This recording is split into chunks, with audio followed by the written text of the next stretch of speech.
Ay pumunta nga pala kami sa dagat. Ayan, pumunta kami ng mga anak ko at mga pamangkin ko sa dagat kahit na sobrang hangin. Napakahangin at napakalakas ng dagat ngayong araw. So, ang balak namin ay kumuha kami ng alupihang dagat in Tagalog. Tapos, sabi ko, ang tawag sa amin na ay kamuntaha. So, ayan, first time nila yan na gumawa ng ganyan o kaya kumuha ng ganyan, natatakot pa nga sila dahil para daw baka mga gat or kagatin sila or matinig sila dahil meron din mga crab na kasama. Ayan mga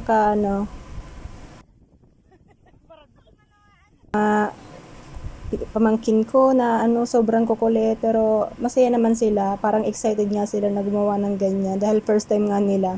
Doon kasi sa amin dati walang dagat na pinagkukunan ng ganyan. 30 minutes na si Ate Judy.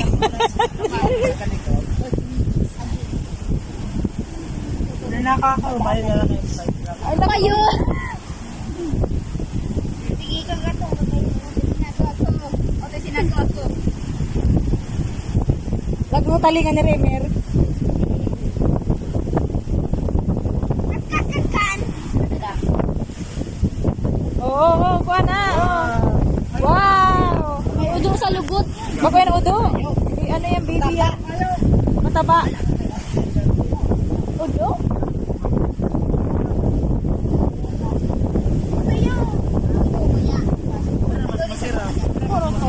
Yung mataba, malamang. Ganyan.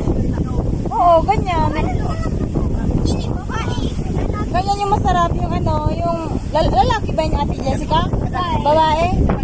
Mga ng bibi. Itlog pa kayo na, ma. Itlog yan? Yan? Nakakagbunda kami.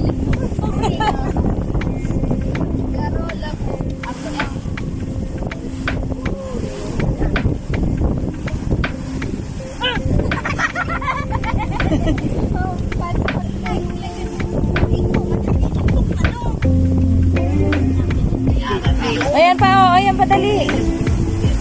Kadakol alipures.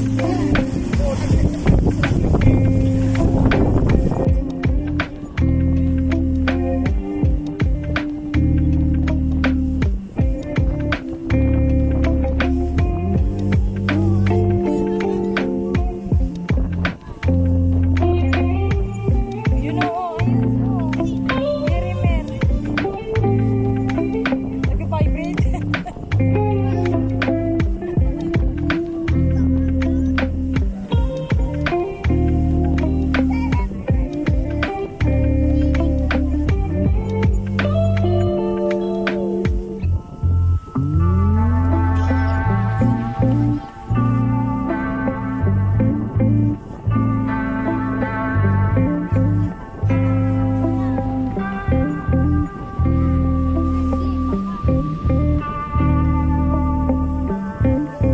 Sarap kasi na si Remer. Hanggang nabi.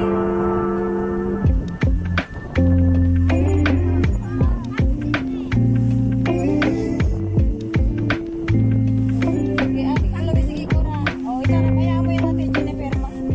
O, ano din.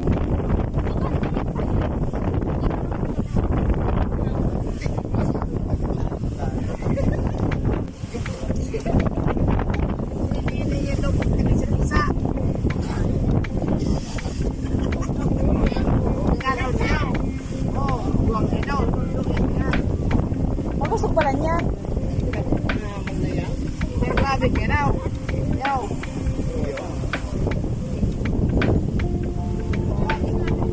Kasarap man yan.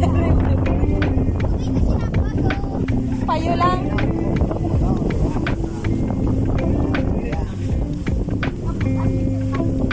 O, yun pa kuya.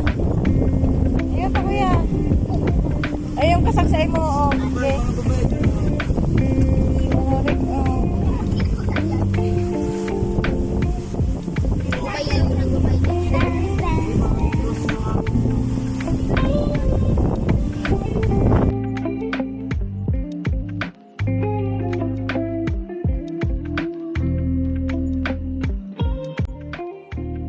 Ayun nga po guys, yung mga nakuha namin malalaki at marami rin.